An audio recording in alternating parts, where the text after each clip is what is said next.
Hi everyone, welcome to Global Online. This is Ankita Sood. So research aptitude में types of research part 1 में important theory concepts आपके आज मैं clear करने वाली हूँ।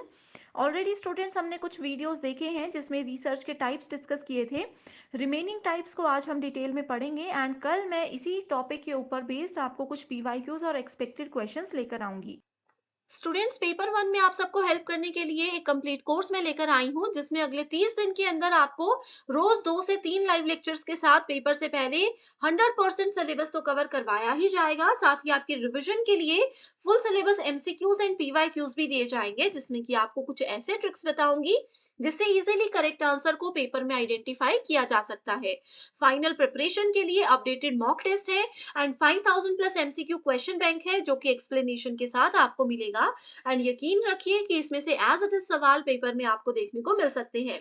लिमिटेड पीरियड के लिए ये डिस्काउंट आपको दिया जा रहा है। इसके लिए आपको गिवन नंबर्स पर व्हाट्सएप के थ्रू कॉल या मैसेज करके पूरी जानकारी लेनी है। साथ ही स्टूडेंट्स, फ्री वीडियोस और मॉक टेस्ट के लिए ग्लोबल ऑनलाइन ऐप को डाउनलोड कीजिए। स्टोर सेक्शन पर सर्च बार में आपको लिखना है कोर्स का नाम। कंटेंट पर जाते ही आप देखोगे कि यूनिट वाइज फोल्डर्स हैं, जिससे कि आप कभी भी किसी भी यूनिट से अपनी रिवीजन को स्टार्ट कर सकते हो। आपके स्टेट के अलावा अदर स्टेट्स के पीवाईक्यूज भी हम आपको देते हैं प्रैक्टिस के लिए, ताकि आपको अपकमिंग एग्जामिनेशन के लिए एक आइडिया मिल जाए कि किस लेवल के सवाल पूछे जा रहे हैं। तो ये एक ऐसा कोर्स है जो डेफिनेटली स्टूडेंट्स आपको एग्जाम क्वालिफाई करने में हेल्प करेगा। वैसे तो रिसर्च में अनुसंधान के 12 ऐसे प्रकार हैं जो कि जरूर एग्जाम में आते हैं, लेकिन आज इस पार्ट 1 वीडियो में हम ये सिर्फ 4 प्रकार को डिस्कस करेंगे।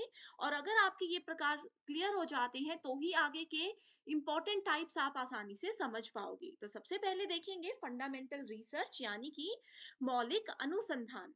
इसके दो नाम और होते हैं, इसको आप बेसिक रिसर्च या फिर प्योर रिसर्च यानी कि शुद्ध शोध के नाम से भी जान सकते हो।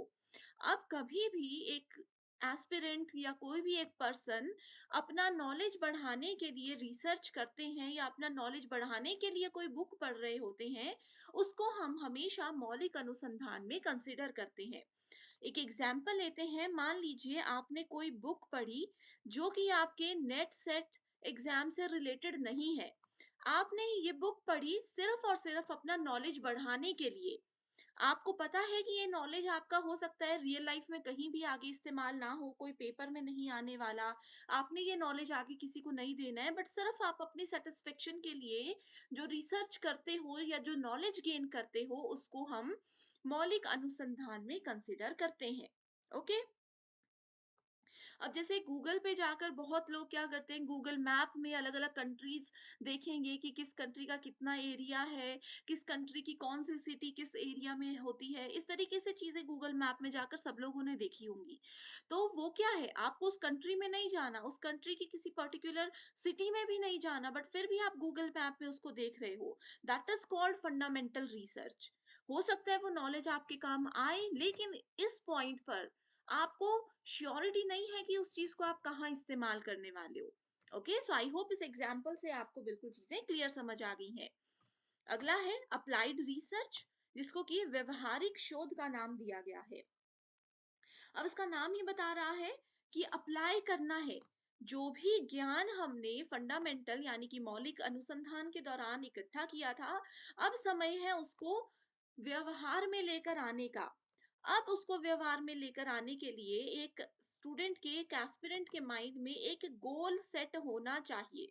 आपको पता होना चाहिए कि आपके माइंड में क्या स्पेसिफिक गोल है और कैसे अपने पुराने नॉलेज को उस जगह पर अप्लाई करके उस गोल को आपने अचीव करना है, अपने लक्ष्य को आपने अचीव करना है। अप्लाइड रिसर्च की एक और प्रॉपर्टी ये होती है कि किसी भी प्रैक्टिकल प्रॉब्लम के दौरान हम इसको अप्लाई कर सकते हैं। ओके।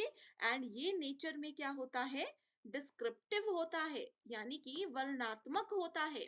अप्लाइड रिसर्च हमें बताता है कि फंडामेंटल रिसर्च के दौरान आपने जो भी नॉलेज कलेक्ट किया है, उसको, उसका वर्णन करो और फिर उसको कैसे अप्लाई करना है उसका पूरा प्लान करो। ये हमें व्यवहारिक शोध बताता है। ओके। सो ये दोनों रिसर्च एक दूसरे से हमेशा जुड़े हुए होते हैं। बस इतना याद रखिए, अप्लाइड रिसर्च में जो भी अभी आपके सामने एग्जिस्टिंग प्रॉब्लम है, एकदम से जो सामने प्रॉब्लम है, उस प्रॉब्लम का प्रैक्टिकल सॉल्यूशन क्या होना चाहिए, ये हमें अप्लाइड रिसर्च बताता है। अगला है एक्शन रिसर्च। अब एक्शन रिसर्च यानी कि कार्यवाही पर शोध, कार्यवाही शोध इसको आप बोल सकते हो। एक्शन रिसर्च का नाम ही हमें बता रहा है कि हमें इमीडिएट एक्शन लेना है।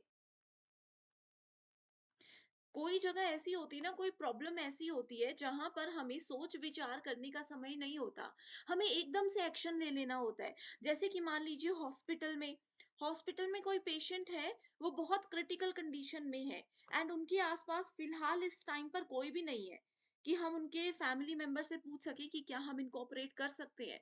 ऐसे टाइम पर डॉक्टर्स की ये रिस्पॉन्सिबिलिटी होती है कि वो इमीडिएट एक्शन लेकर के क्या करे, ट्रीटमेंट शुरू कर दें या कोई भी डिसीजन ले लें।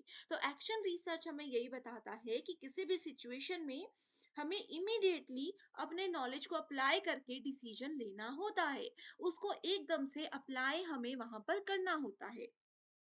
ओके, सो इसकी प्रॉपर्टी ही हमें ये बताती है कि इमीडिएसी ऑफ इट्स एप्लीकेशन, जो नॉलेज था उसको अप्लाई करने की तरीके हमें पता है, लेकिन इमीडिएटली उसको एक्शन में लेकर आना हमें एक्शन रिसर्च बताता है। तो स्कूल मैनेजमेंट और हॉस्पिटल मैनेजमेंट इसका एक बेस्ट एग्जांपल है। अगला टाइप है डिस्क्रिप्टिव रिसर्च, यानी कि वर्णनात्मक अनुसंधान। ये एक ऐसा अनुसंधान होता है जो सिर्फ हमें किसी प्रॉब्लम के सॉल्यूशन का वर्णन देता है, लेकिन हमें ये नहीं बताता कि प्रैक्टिकली हम इसको कैसे इस्तेमाल करेंगे। ओके, सो डिस्क्रिप्टिव रिसर्च हमें बताता है कि एक सिस्टम के साथ एक सिचुएशन को ध्यान में रखते हुए कैसे चीज को अप्लाई करना है। ठीक है, लेकिन हेल्प, अब जैसे किसी फ्रेंड से आपने एक आइडिया लेना है, किसी प्रॉब्लम में आप फंस चुके हो, फ्रेंड ने आपको बहुत अच्छा बताया कि तुम ऐसे ऐसे करो, इस पर्सन के पास जाओ, ये आपको हेल्प कर देंगे। लेकिन वो फ्रेंड आपके साथ नहीं चल रहे हैं आपकी मदद करने के लिए, वो सिर्फ आपको वर्णनात्मक रूप से मदद कर रहे हैं। That is called descriptive research. Okay, so ये 4 टाइप्स हैं जो हमने आज देखे हैं। इसके अलावा एग्जाम में कुछ नहीं आएगा, ये बेसिक कॉन्सेप्ट्स हैं एंड इन्हीं 4 types are related 5 important MCQs already मैं ग्लोबल ऑनलाइन ऐप में डाउन अपलोड कर चुकी हूँ, आप उसको जरूर जाकर देख सकते हो। रिमेनिंग पार्ट्स जो हैं, रिमेनिंग टाइप्स है रिसर्च के, उनको हम, so thank you so much everyone for watching this video and I wish you all the very best.